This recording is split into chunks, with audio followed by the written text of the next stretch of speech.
সাইজের কোনটা কোনটা এর মধ্যে ভালো হবে কোনটা বেশি মজা কোনটা হবে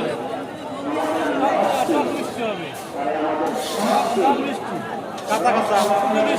10 টাকা দেন 20 টাকা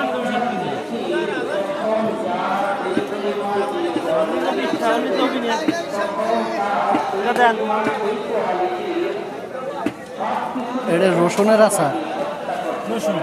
আচার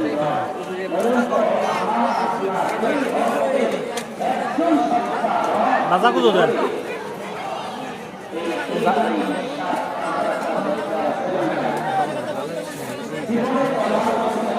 এইটা একটু টুকটি এটা কি মিষ্টি বেশি ভাই এটা কি মিষ্টি পরে আসেন 10 মিনিট বসে রাখেন 10 মিনিট 10 মিনিট বসে আসেন দেখুন আসছে